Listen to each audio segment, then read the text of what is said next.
Hoy yo le puse a esta reflexión revelación del fundamento, revelación del fundamento. Y hace 8 días el Señor nos empezó a hablar acerca de esto, de la iglesia, la importancia de ser iglesia y hacer iglesia. Son dos cosas importantes. Pero primero, entender que somos la iglesia del Señor. Y bueno, vamos a nada más rápidamente a ver lo que dice Mateo 16, del 13 al 18. En la 60, por favor, si son tan amables. Y vamos a hacer una revelación, una reflexión. Dice aquí, desde el 13, viniendo Jesús a la región de Cesarea de Filipo, preguntó a sus discípulos diciendo, ¿quién dicen los hombres que es el Hijo del Hombre? Ellos dijeron, unos Juan el Bautista, otros Elías, otros Jeremías o alguno de los profetas. Él les dijo, ¿y vosotros quién decís que soy yo? Respondiendo Simón Pedro dijo, tú eres el Cristo, el Hijo del Dios viviente.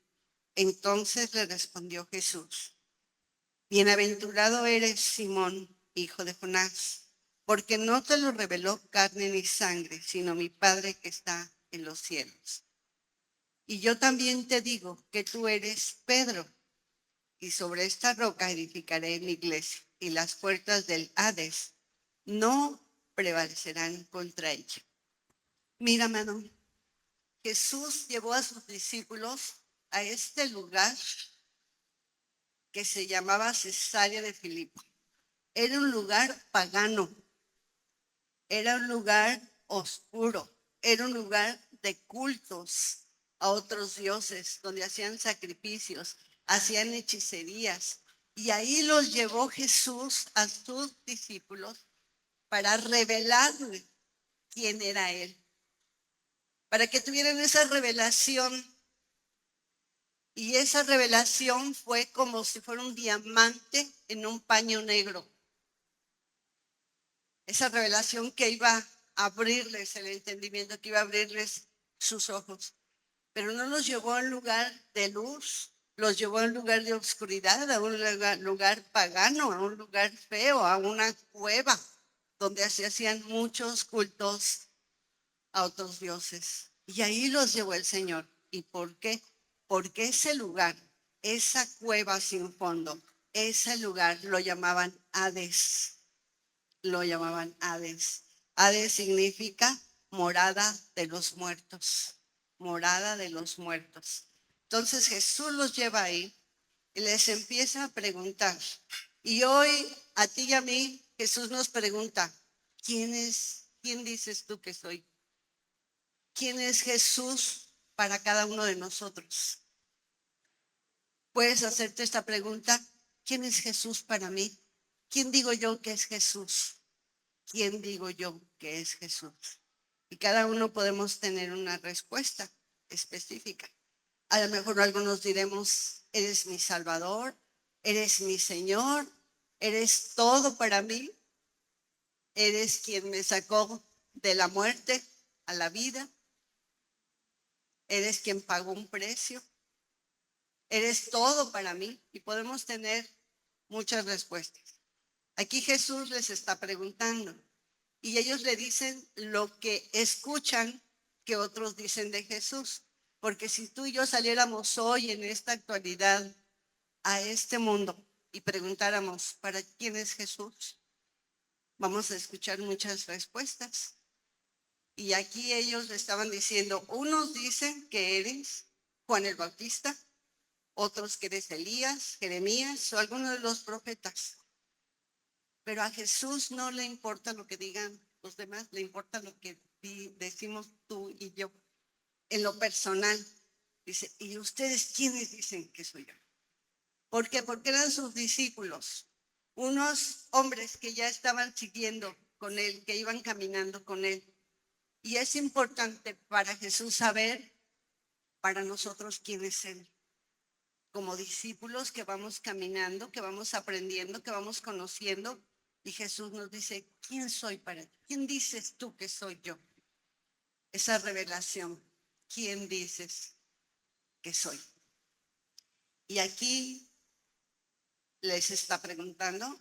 Y Pedro, era impulsivo, que siempre hablaba, que nunca se quedaba callado, siempre quería decir algo. Él dijo, ¿verdad? Tuvo esa revelación, tú eres el Cristo, el Hijo del Dios viviente.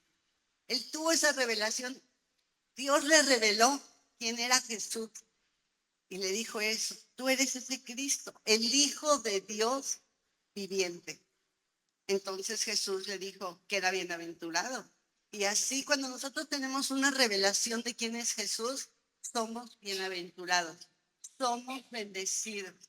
Cada vez que Dios nos revela quién es Jesús, quién es el Padre, quién es el Espíritu Santo, quién soy yo, somos bienaventurados. Y bienaventurado quiere decir 1000 veces bendecido. A Pedro le dijo, eres bienaventurado, Simón, porque no te lo reveló carne ni sangre. Ahora, sobre esta revelación que acabas de tener, sobre esto que se te acaba de abrir así, el panorama de quién soy yo, sobre esta revelación, sobre esta verdad de que yo soy el Hijo de Dios, voy a edificar mi iglesia, sobre esta revelación. Y tú eres Pedro. De Simón lo cambió su nombre, como hace 8 días no dijeron, a Pedro. Pedro significa piedra, piedrecita. Y para hacer una construcción, esta construcción tiene un fundamento. Bueno, creemos que ya vemos que no tiene muy buen fundamento esta cosa, pero bueno, todas las construcciones tienen un fundamento, ¿verdad? Un cimiento.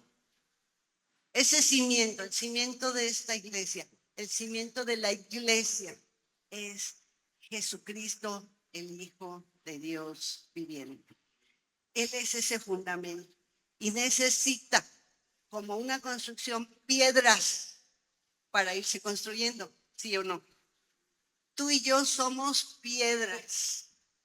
Tú y yo somos esas piedras que se va construyendo la iglesia. La iglesia existe por hombres y mujeres que decidieron ser piedra, que decidieron formar parte de la edificación de la iglesia, ¿sí? Entonces, Jesucristo, el fundamento, la piedra angular, la base, y tú y yo, Pedros, piedra, piedrecitas, las piedras que vamos formando esta iglesia, pero el fundamento es Jesucristo, el Hijo del Dios viviente. Esa revelación que tuvieron ellos ahí, entonces les dice Jesús, entonces, a ti te daré las llaves del reino de los cielos, y todo lo que atares en la tierra será atado en los cielos, y todo lo que desatares en la tierra será desatado en los cielos. Entonces mandó a sus discípulos que a nadie dijesen que él era Jesús, el Cristo, porque hay mucha gente que no lo puede entender, que no lo puede comprender. Pero estaba diciéndoles en el 18, yo también te digo que tú eres Pedro, y sobre esta roca, haz de cuenta que Jesús estaba diciendo, sobre esta roca, que soy yo, sobre esta revelación, sobre este fundamento, voy a edificar la iglesia. Las puertas del Hades estaban en el lugar llamado Hades. Esa cueva se llamaba Hades. Las puertas del Hades no prevalecerán, no permanecerán. Y ese era un lugar de muerte. El Hades era un lugar de muerte. Entonces, ante el fundamento de la iglesia, ante Jesucristo, la muerte no tiene poder. No tiene poder. ¿Dónde lo vemos? En la cruz. En la cruz, dale un aplauso fuerte a Dios porque Él venció la muerte en la cruz del Calvario. Sobre este fundamento, sobre esta revelación de que Jesús es el Hijo del Dios viviente, la muerte no tiene poder ni autoridad. Tú y yo tenemos vida en Jesucristo. Todos los que hemos recibido a Jesús como Señor y Salvador, tenemos vida espiritual.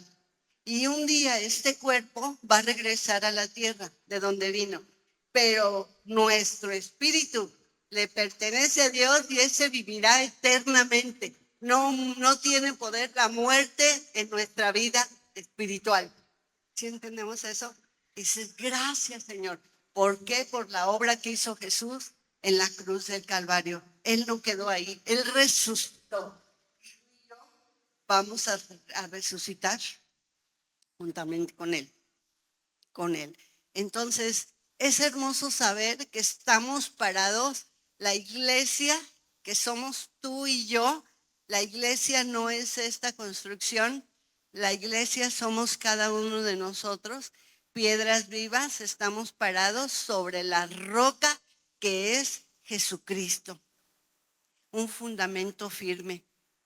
No es como aquí que a veces los cimientos de algo se mueven, no, Él es no se mueve, inamovible, la roca firme. Ahí estamos seguros, ahí estamos confiados en esa roca que es Jesucristo.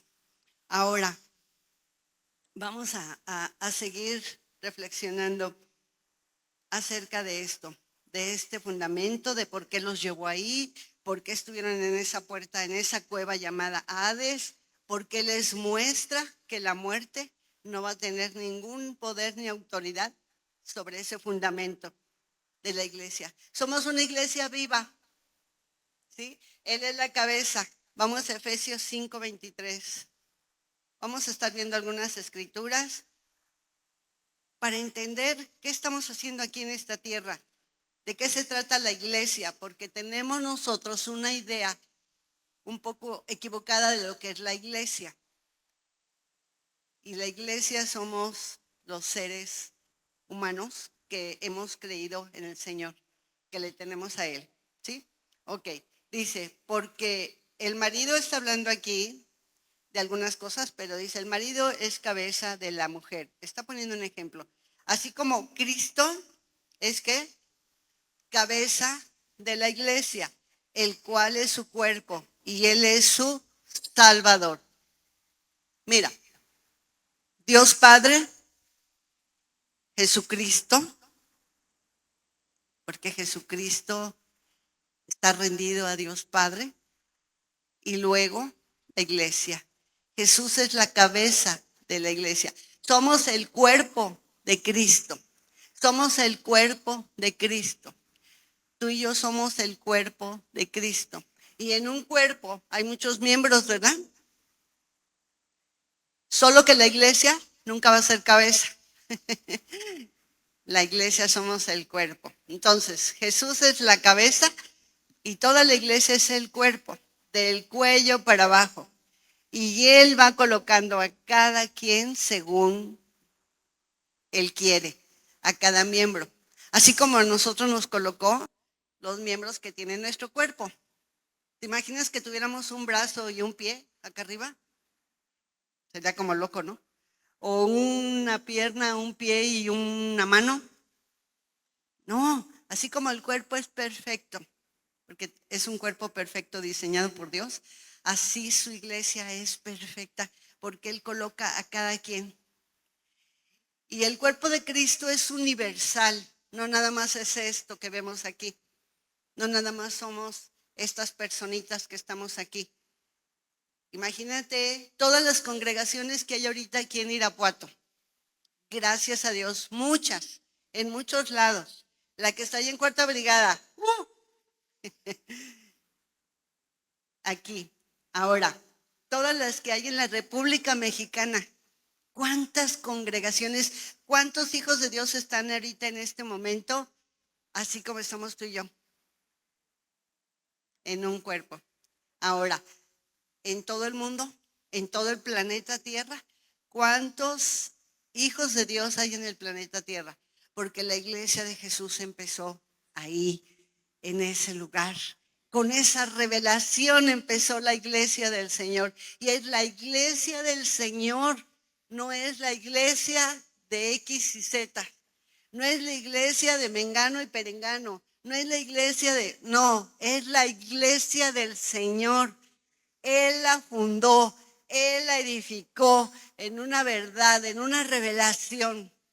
Y todos nos vamos siendo parte de eso, de esa iglesia. Ahora, cada lugar tiene un corazón. Esta congregación tiene un corazón, tiene una visión, tiene una misión, pero aquí hay un corazón. Y el Señor te ha añadido a esta parte de su cuerpo. ¿Sí entendemos eso? El cuerpo de Cristo está en todo, en toda la iglesia. Y cada uno hace su función. Hay iglesias que hacen puro evangelismo. Hay iglesias que solo se mueven en la profecía. Pero bueno, más adelante vamos a ver todo eso de los... ahora sí que las partes y ministerios que debe de tener la iglesia. Y toda iglesia debe de tener esos 5 ministerios. Más adelante lo vamos a ir explicando, porque estamos queriendo conocer más de Jesús, ¿verdad? Hay 5 ministerios. Entonces, lo que hacemos aquí en Amistad Irapuato es algo que Dios nos ha revelado, que Dios nos ha mostrado y que seguimos por eso. A lo mejor en otra congregación de aquí mismo de Irapuato llevan a cabo otra cosa, porque es lo que Dios les está mostrando, ¿sí? Es como decir, aquí somos corazón, por decir algo, corazón, y Dios va añadiendo a esa parte de ese corazón. En otro lugar, a lo mejor son, no sé, ojo, mejor, ojo, y bueno, Dios envía a ese lugar. ¿Sí me entiendes? Dios nos va colocando, Dios nos va estableciendo, Dios nos va poniendo donde Él quiere que estemos y donde vamos a dar fruto. Entonces, es hermoso saber que Él es la cabeza y nosotros somos ese cuerpo. Y el Señor está preparando su iglesia. La iglesia es la novia también, o sea, para Jesús somos la iglesia, somos la novia, somos sus hijos, pero Él está preparando a esta iglesia, a esta novia en todo el mundo. Amado, ahorita estamos en los tiempos de la preparación para el rapto. Se habla mucho de la segunda venida de Cristo, pero no va a suceder la segunda venida de Cristo antes del rapto. ¿Y qué es el rapto? ¿Cuántos saben qué es el rapto? El rapto es que Jesús, así como se fue, sus discípulos estaban ahí y les dijo, me tengo que ir, pero voy a enviar al Espíritu Santo, al Consolador. Y él se fue y lo vieron irse en las nubes. Así como lo vieron irse en las nubes, así lo vamos a ver en las nubes. Pero él no va a pisar la tierra. Jesús no va a pisar la tierra. Tú y yo vamos a ser levantados. Yo muchas veces cuando estamos aquí le digo, Señor, sería maravilloso que ahorita nos llevaras contigo, aquí, alabándote, glorificándote. Vamos a ser levantados. Dice que Él vendrá como ladrón en la noche. En Apocalipsis y Daniel y todas las profecías hablan de ese momento. Y nos tenemos que preparar para ese momento. No sabemos si hoy venga el Señor. No lo sabemos porque dice que no se sabe. Solamente el Padre le va a decir, ya, ve por la iglesia. Ve por tu novia, porque vienen las bodas del Cordero. Ve por tu novia. ¿Y qué está haciendo ahorita? El Señor nos está preparando como una novia. Nos está quitando tantas cosas que tenemos ahí que nos estorban, para que nuestra vestidura sea limpia, resplandeciente, de lino fino, sin mancha, sin arruga, dice la palabra. Entonces, vamos a ver qué dice 1 Corintios 10:4. Está hablando de cuando salieron de Egipto, el pueblo de Israel, y que desde el 2, y todos en Moisés fueron bautizados en la nube y en el mar. y todos comieron el mismo alimento espiritual, el maná, y todos bebieron de la misma bebida espiritual, porque bebían de la roca espiritual que los seguía, y la roca era Cristo. Dices, pero ¿cómo Moisés? Moisés, ¿te acuerdas que Dios le dijo, tiende tu vara y el mar se va a abrir y van a cruzar en seco? ¿Quién ha visto películas de Moisés? Creo que todos, ¿no? A lo largo de nuestra vida hemos visto una película de ese suceso. Pero ahí estaba Cristo con ese pueblo, con el pueblo de Israel. Estaba Cristo ahí, solo que ellos no lo veían, no lo entendieron. Jesucristo salió de Israel. Jesucristo fue judío, cumplió la ley, vivió bajo la ley. Él entendía su propósito. Pero los judíos, dice, a los suyos vino y los suyos no le recibieron. Los judíos no creyeron en él. Mas a todos los que en él creyeron les dio la potestad de ser hechos hijos de Dios. Tú y yo somos gentiles. ¿Hay algún judío aquí entre nosotros?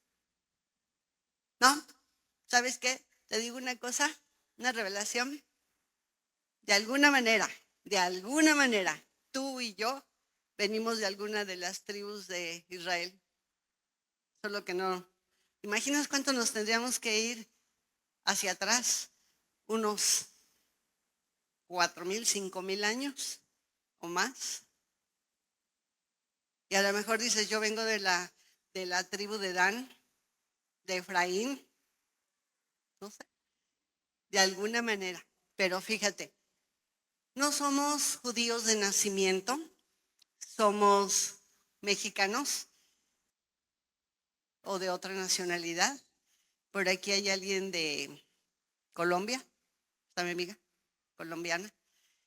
Pero todos los que no nacimos directamente de Israel, judíos, somos gentiles. Se nos puso ese nombre de gentiles. Y como todos los judíos no creyeron en Jesucristo, todos los gentiles tenemos la oportunidad de creer en Cristo. La iglesia, la mayoría de las iglesias hoy en la tierra son de gentiles. Hay iglesias de judíos mesiánicos, de judíos que han creído en el Mesías, que han creído en Jesucristo, pero son contadas y son perseguidas y son amenazadas. La mayoría de la iglesia de Jesús es de gentiles, de gente común y corriente, de gente que no nacimos en Israel, que no somos judíos. ¿Y sabes qué? Ese tiempo se llama el tiempo de la gracia. Pero se va a acabar, se va a acabar. Jesús vino a su pueblo, a los judíos. Y ese pueblo, después de que pasen por la tribulación, después de que la iglesia ya no esté, va a venir la tribulación. Y van a venir cosas muy tremendas. Pero en ese tiempo los judíos van a creer en Cristo, pero van a tener que sufrir. Tú y yo estamos hoy en la gracia, en el favor de Dios, en decir yo creo en Cristo de una manera tranquila, fácil, bonita. Hoy tú estás aquí y no te sientes amenazado de muerte, de que alguien te pueda decir, ¿por qué estás creyendo en Cristo? ¿Eres cristiano? Y que puedes, no, o te matamos aquí. No estamos viviendo eso. Estamos en el tiempo de la gracia, del favor de Dios. Tú puedes pasar por las calles, ir con tu Biblia, poner alabanzas en tu carro. A lo mejor te van a decir loco, aleluya, pero no estás amenazado de muerte como ellos, los que van creyendo en Cristo. ¿Por qué? Porque estamos en el tiempo de la gracia, de la presencia del Espíritu Santo que nos cubre y nos cuida. Pero la iglesia va a ser arrebatada, amados. Nos vamos a volver a ver. Así es que si alguien del cuerpo de Cristo te cae mal, más vale que lo soluciones, porque te tengo una revelación. Allá lo vas a ver por la eternidad. A mi suegra, a tu suegra. A tu nuera, a tu nuera. A tu tío tu tío, sí, todos los que hayan recibido a Cristo como Señor y Salvador. Todos los que han recibido a Jesús como Señor y Salvador estamos sellados por el Espíritu Santo.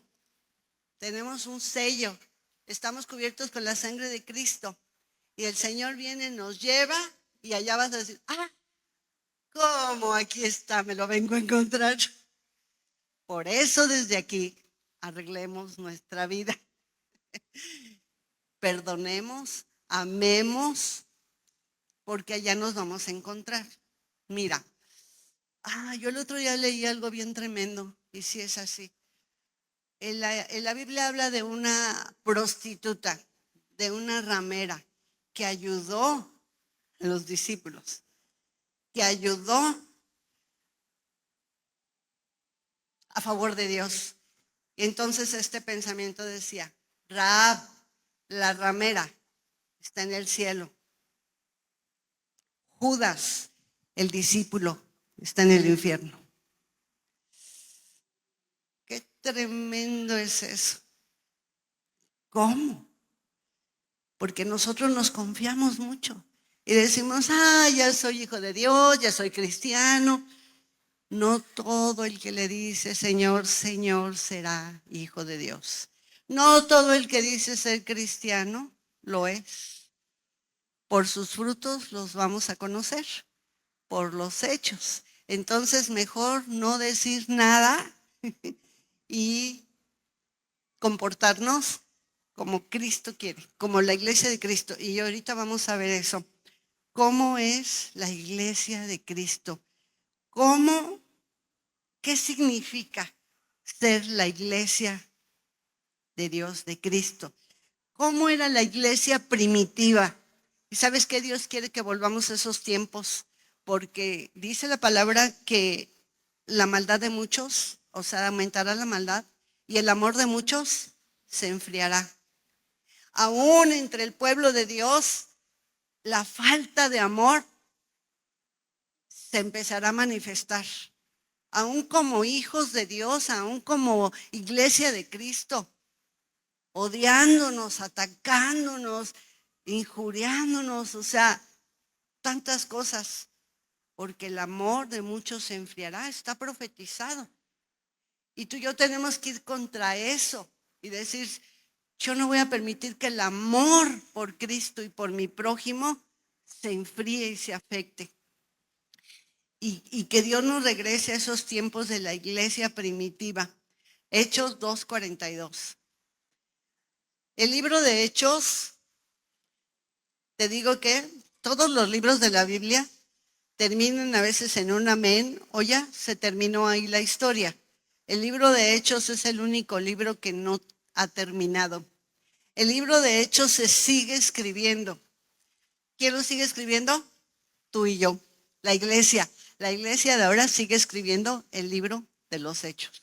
Hechos capítulo 2, versículo 42.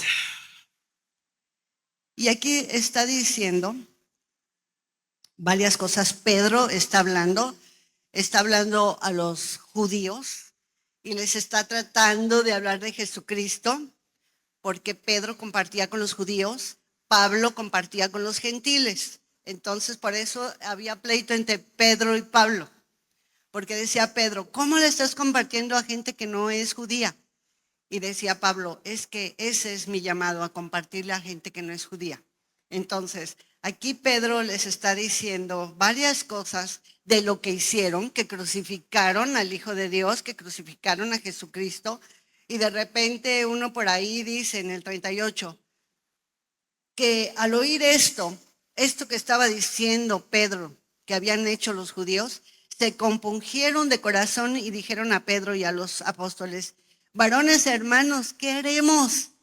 ¿Qué hacemos? Se compungieron. ¿Cómo entiendes tú esa palabra de se compungieron?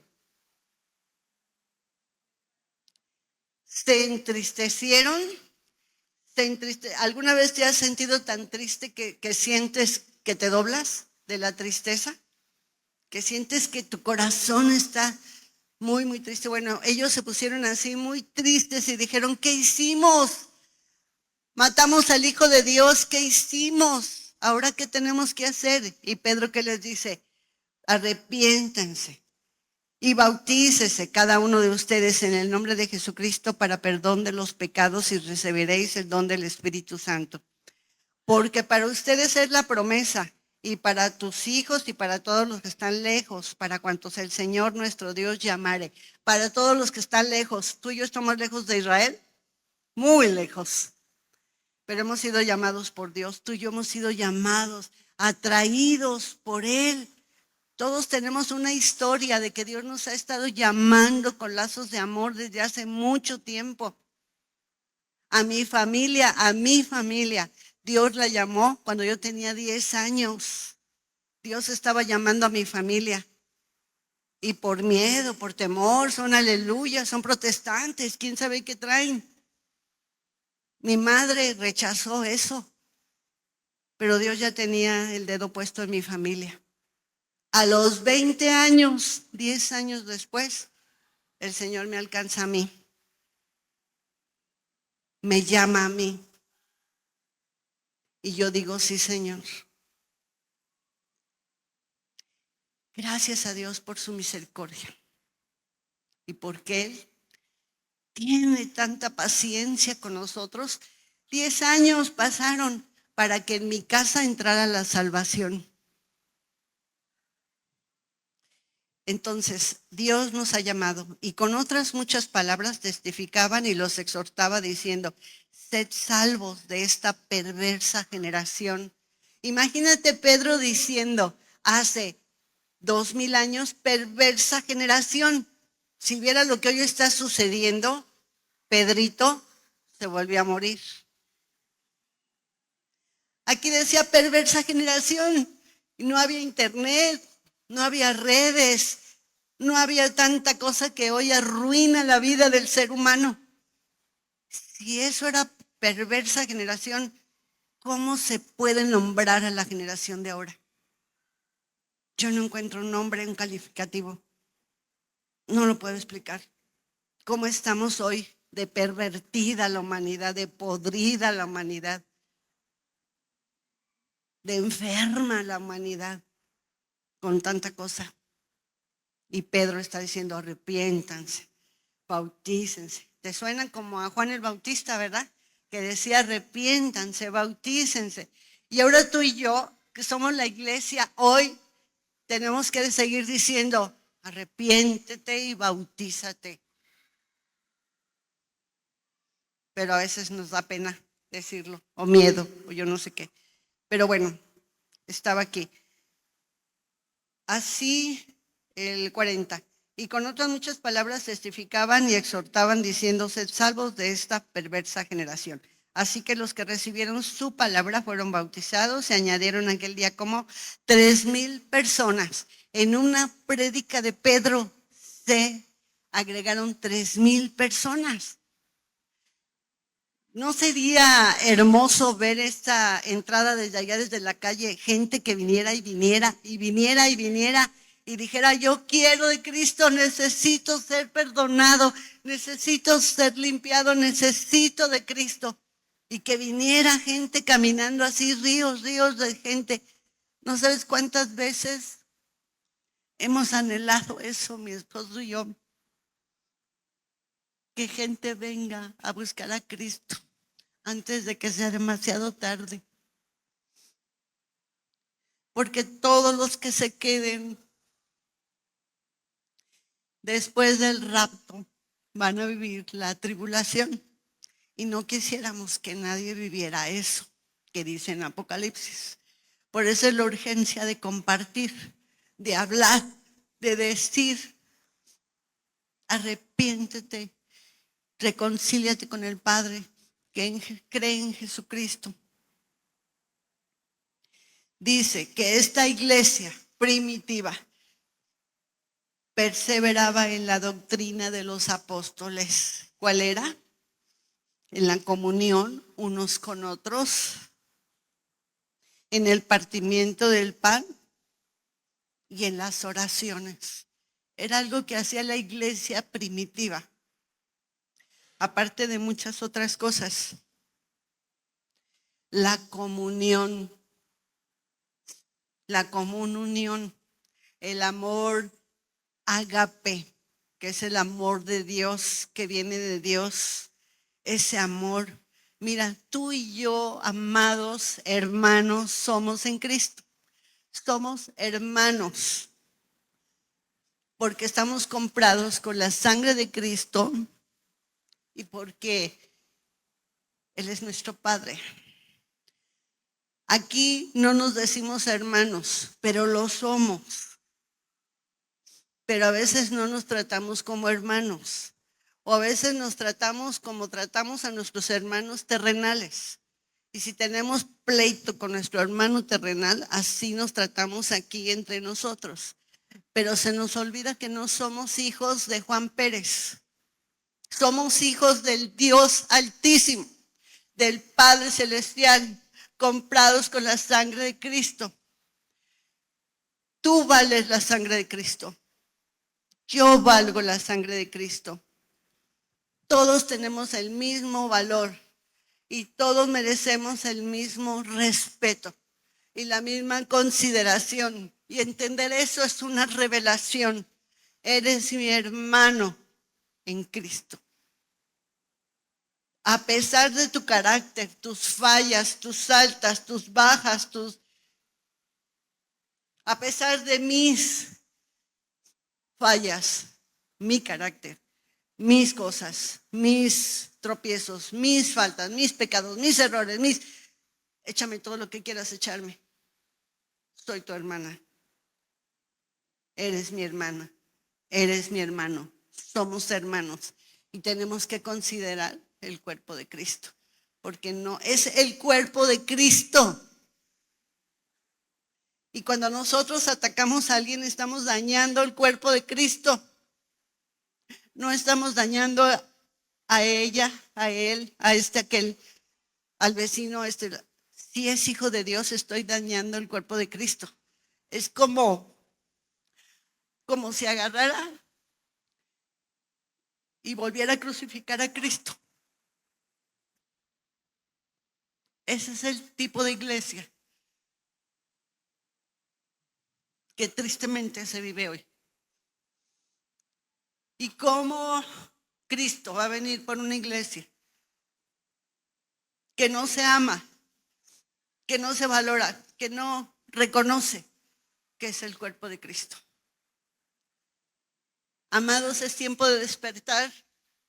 Es tiempo de despertar, de que se ha revelado eso que le fue revelado a Pedro. Tú eres el Hijo del Dios viviente.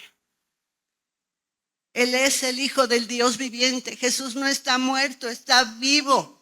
Está a la diestra del Padre y está esperando por venir por su novia, que somos tú y yo. Iglesia, despertemos. Amémonos. Considerémonos ellos, los primeros cristianos. La primera iglesia vivía en armonía, en unidad. Se preocupaban unos por otros, no se echaban más leña. No hacían, como dice el dicho, leña del árbol caído. Qué bueno que le está yendo mal, se lo merece. Qué bueno que le está pasando eso, se lo merece.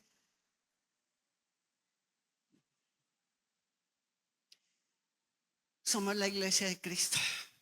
Tenemos que aprender a vivir como vivía la iglesia primitiva. Y ellos iban a muchas cosas más. Vivían en comunión, como lo estamos viendo aquí. Vamos a ver qué dice el 4:32.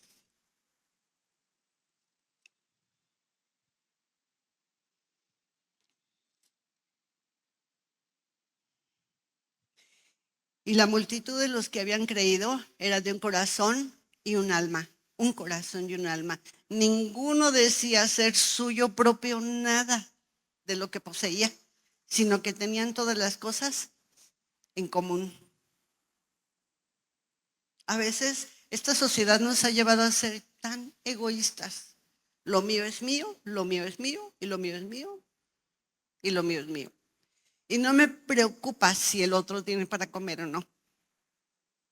No me preocupa lo que está pasando aún con los hermanos de la fe. Ya no digas los hermanos de sangre, por lo que sea, dice, pero los hermanos en la fe. Dice que si una parte del cuerpo se duele, todo el cuerpo se duele. Por eso cuando pasó lo de los muchachos que los balacearon, nos dolimos todos porque son parte del cuerpo. Balacearon el cuerpo de Cristo, ¿sí me entiendes? Si lo captas. Alguno está enfermo, nos duele a todos. Alguno tiene necesidad, nos duele a todos. Algunos tienen un problema, nos duele a todos, porque somos el cuerpo de Cristo. ¿Entendemos eso? ¿O no lo habías considerado? Hay que considerarlo porque esa es la verdad. Eso es lo que sucede. ¿Alguno cayó en pecado? Nos duele a todos. Y no estamos para juzgar porque hoy soy yo, mañana eres tú. ¿Alguno le va bien? Nos gozamos con que le vaya bien. Tenían todas las cosas en común. Era una iglesia que se ayudaba. Era una iglesia que vivía en comunión. Era una iglesia generosa. Gracias a Dios le damos la familia pastoral de este lugar. Cuando digo familia pastoral, incluye a mi esposo, a mí, a nuestros 3 hijos que tenemos y a quienes son sus esposo, esposa y los nietos. Esa es la familia pastoral. Damos gracias a Dios porque esta congregación es una congregación generosa. Generosa. Y te digo, no es una congregación de gente rica. Y sí es rica en su corazón. Y son generosos y son desprendidos. Y eso le damos muchísimas gracias a Dios. Porque todo esto que ven aquí, es de ustedes. No es nuestro. No es de la familia pastoral. La familia pastoral nos podemos ir de aquí y eso es tuyo. Es tuyo. Las sillas son tuyas. Todo lo que está aquí es tuyo. Porque aquí está tu generosidad, tu amor. Y eso lo ve Dios. Eso lo ve Dios, esa generosidad, ese amor, ese dar, como en la iglesia primitiva, no viendo cada quien para lo suyo, sino por los demás. Vamos a ver, tengo muchísimas cosas que quisiera compartir, ya estoy como Álvaro, ¿verdad? Tengo muchas cosas, pero es que, ¿sabes qué? Dios nos está llevando hoy en la actualidad a ser como la iglesia primitiva, amarnos, apoyarnos. Dice que mejor son 2 que 1, porque si uno cae, el otro lo levanta. ¿Quién no ha caído? Levanta la mano, ¿quién no ha caído? ¿Quién no ha caído en pecado? ¿Quién no ha caído en desobediencia? Jesús le estaba preguntando a la mujer pecadora cuando la llevaron ahí ante él. Señor, encontramos esto en el adulterio. Es una mujer pecadora. Y la ley dice que hay que matarla apedreándola. Y todos estaban ahí, ¿verdad? Con su piedra, listos, para que Jesús dijera, apedréenla. Jesús escribió algo en la tierra. Yo no sé qué escribió, no está revelado en la Biblia, pero yo pienso que dijo, ay, ¿qué les pasa a esta gente? Y luego dijo, ok, el que esté libre de pecado, que arroje la primera piedra. El que no tenga nada, órale, como dicen aquí, colita que le pisen, que arroje la primera piedra. Y Jesús volvió a escribir, como diciendo, Señor, ten misericordia de ellos. No sé qué escribiría, Pero cuando volteó, ya no estaba nadie. Ya se habían ido. Y le dijo a la mujer, ¿dónde están? ¿Dónde están esos acusadores? Esos puritanos, esos que te acusaban, ¿dónde están? Nadie te condena. Yo no te condeno. Ve y no peques más. ¿A cuántos nos ha dicho Dios eso? A mí me ha dicho Dios eso. Nadie te condena. Ve y no peques más. Eso sí nos dice. Con ese amor y esa misericordia. Y la iglesia, amados, iglesia, debemos de tener ese espíritu de Jesús, de amor, de perdón, de misericordia. Porque así vivían los primeros cristianos. En esta forma vivían. Hechos 12:5.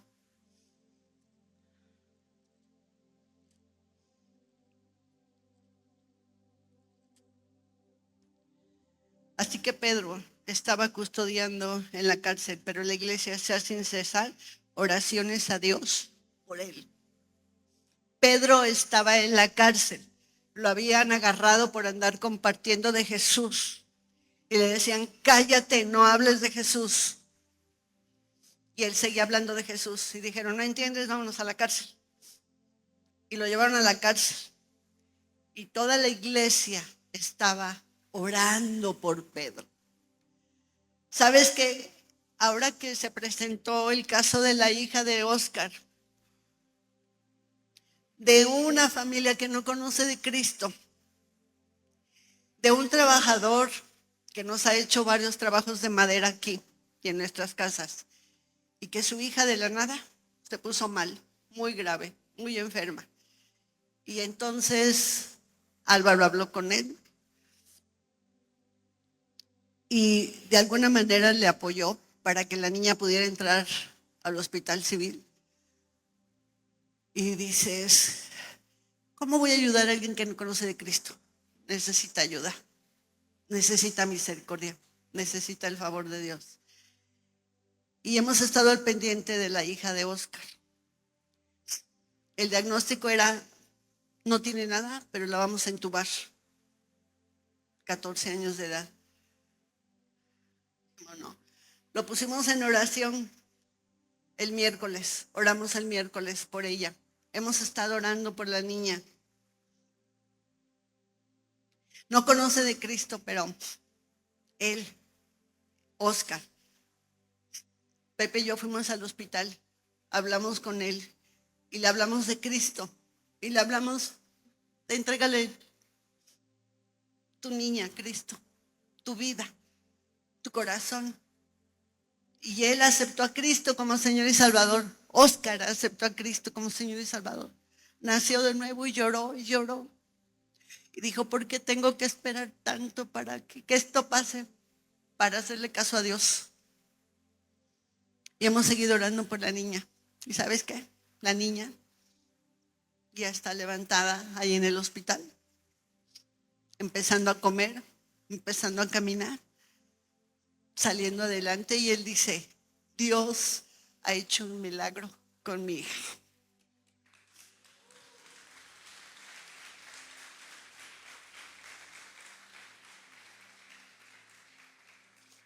Y es hermoso cuando vidas son rescatadas para Cristo.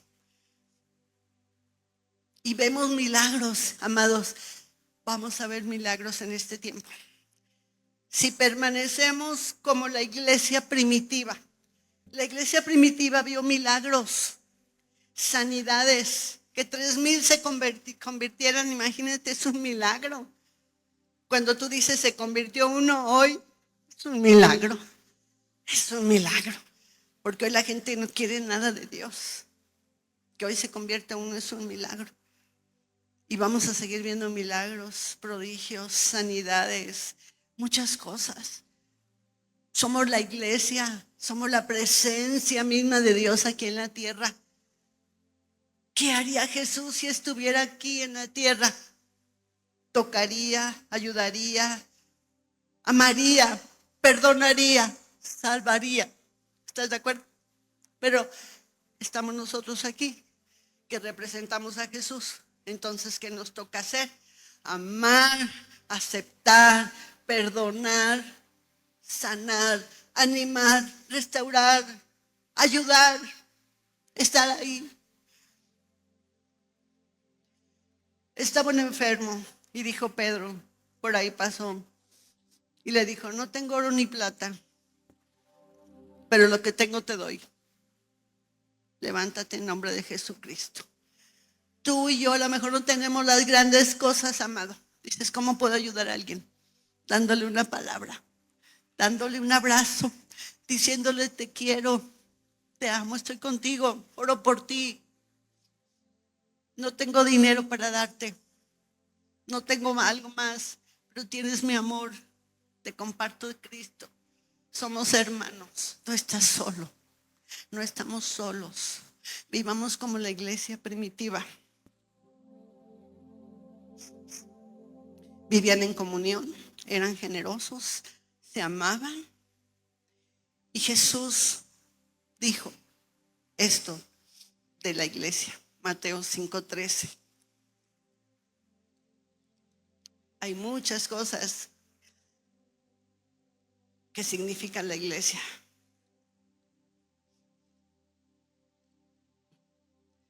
Mateo 5:13. Ustedes son la sal de la tierra. Pero si la sal se desvanece, ¿con qué será salada? No sirve más para nada, sino para ser echada afuera y hollada por los hombres. Somos la sal de la tierra. Y la sal preserva los alimentos, los mantiene y le da sabor. ¿Sí o no? Dices, ay, le pongo sal a mi limón o a mi carnita, no sé, y tiene otro sabor. Estamos aquí para darle ese sabor rico a la vida, ese sabor rico a la humanidad. Somos la sal de la tierra, la sal de la tierra. ¿Qué más somos? 5:14, ahí mismo. Ustedes son la luz del mundo. Una ciudad asentada sobre un monte no se puede esconder, ni se enciende una luz y se pone debajo de un almud, sino sobre candelero y alumbra a todos los que están en casa. Así alumbre vuestra luz delante de los hombres, para que vean vuestras buenas obras y glorifiquen a vuestro Padre que está en los cielos. ¿Somos la qué? La luz. No sé si te ha tocado, yo estoy segura que sí, que llegas a un negocio, que llegas a un lugarcito donde no hay nada y llegas tú y al rato ya hay gente. Y llega la gente. ¿Por qué llega? Porque estás ahí. Porque llegó la luz a ese lugar. Porque somos la luz, somos la sal, somos los hijos de Dios, somos la iglesia de Jesucristo. Y donde estamos hay bendición. Alguien que te dice, ya no te quiero más aquí, está perdiendo esa luz, está perdiendo esa sal. ¿Sí me entiendes? No porque seamos los muy, pero tenemos que entender quiénes somos, el valor que tenemos. Somos la luz, somos la sal, el valor que Él nos ha dado, no por nosotros. Nosotros no somos nada, no somos nadie. El otro día decíamos que a veces, sin saber ni qué decimos, es que todo mundo me odia. ¿Y sabes qué? Cálmate. Nadie sabe en todo el mundo que tú existes, ni que fueras tan importante. ¿Cuál todo el mundo me odia? Hay mucha gente que ni sabe que existimos, ¿sí me entienden? Pero decimos así, es que todo el mundo me odia. Y no es así. Pero bueno, estamos aquí para hacer luz, para hacer sal, para hacer bendición, porque Dios nos ha puesto eso, nos ha llamado a hacer eso, para hacer unidad, para hacer armonía, para hacer amor, para hacer su iglesia, para glorificarlo a Él. Somos la iglesia del Señor. somos sus hijos. Y Mateo 5:38, estamos viendo solo lo que Jesús estaba diciendo, lo que Él espera de nosotros. Ahorita te voy a decir qué espera de nosotros, porque a veces dices, ¿qué quiere Dios de mí? Ahorita te lo vamos a decir. Mateo, ¿qué dije? Sí, Mateo 5:38. Oíste que fue dicho, ojo por ojo y diente por diente, pero yo os digo, no resistas al que es malo, antes a cualquiera que te hiera en la mejilla derecha, vuélvele también la otra. Y al que quiera ponerte a pleito y quitarte la túnica, déjale también la capa. Y a cualquiera que te obligue a llevar carga por 1 milla, ve con él 2. Al que te pida, dale, y al que quiera tomar de ti prestado, no se lo rehuses. Oíste que fue dicho, amarás a tu prójimo y aborrecerás a tu enemigo. Pero yo os digo, amad a vuestros enemigos, bendecid a los que os maldicen, haced bien a los que os aborrecen y orad por los que os ultrajan y os persiguen, para que seáis hijos de vuestro Padre que está en los cielos, que hace salir el sol sobre malos y buenos, y que hace llover sobre justos e injustos. Porque si amas a los que aman, ¿qué recompensa tienes? ¿No hacen también lo mismo los publicanos? Y si saludas a vuestros hermanos solamente, ¿qué haces de más? ¿No hacen también así los gentiles? Sed pues vosotros perfectos, como vuestro Padre que está en los cielos es perfecto. Dios está haciendo una iglesia perfecta, perfeccionando a su iglesia, perfeccionando a sus hijos, perfeccionando a sus santos en amor, en perdón. Es inconcebible para el ser humano que te digan, te dieron en una por la otra. ¿Qué no? ¿Qué por qué? ¿Yo por qué? ¿Verdad que no es fácil eso? Aquí todo lo que está diciendo son leyes espirituales, para gente espiritual, para la iglesia de Jesucristo. ¿Sí entendemos eso? Esto que está diciendo no es para cualquiera. Tú y yo no somos cualquiera. Somos hijos del Dios Altísimo. Somos hermanos en la fe. Tenemos un bautismo, una fe, una iglesia. Todos creemos en Jesucristo, todos los que estamos aquí. Esa es una fe. Eso nos une ya. Tenemos la sangre de Cristo. Creemos que Él murió en la cruz por nosotros. Somos hermanos. Somos familia. Amémonos. Amémonos. Aquí habla de enemigos. No creo, no pudiera ser que entre el pueblo de Dios tuviéramos enemigos dentro del mismo pueblo de Dios. No sería lógico. Somos hijos del Padre Celestial. No podemos ser enemigos unos de otros. Para que sean verdaderamente mis hijos, dice aquí. Y por último, vamos al libro de Miqueas.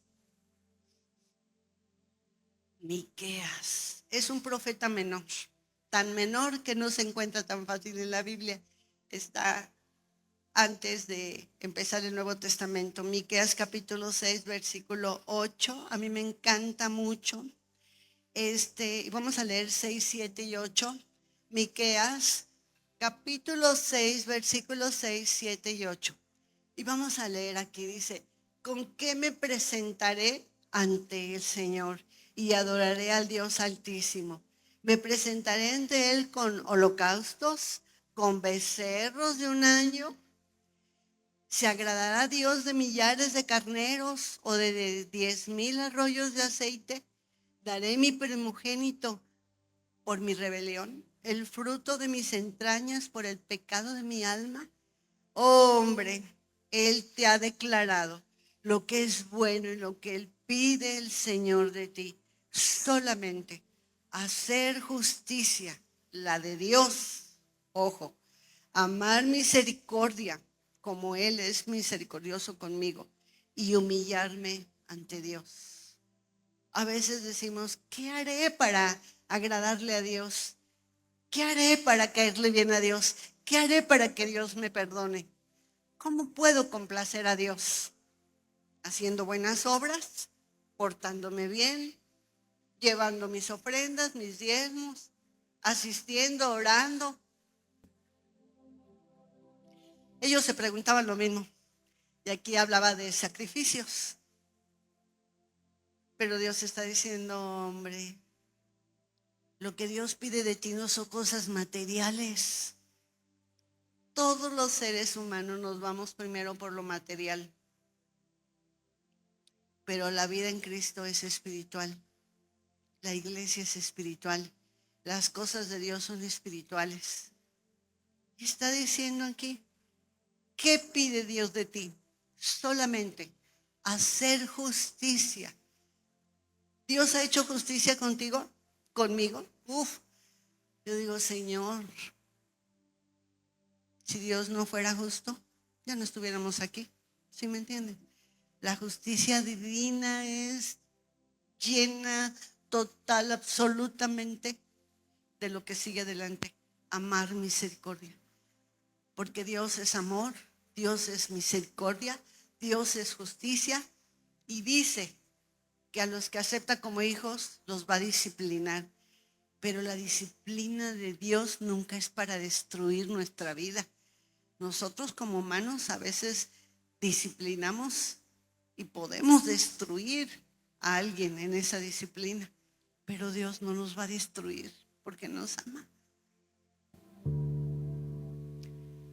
Hacer justicia, amar misericordia y humillarnos ante Dios.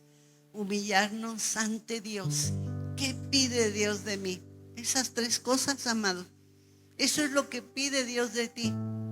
Estas tres cosas.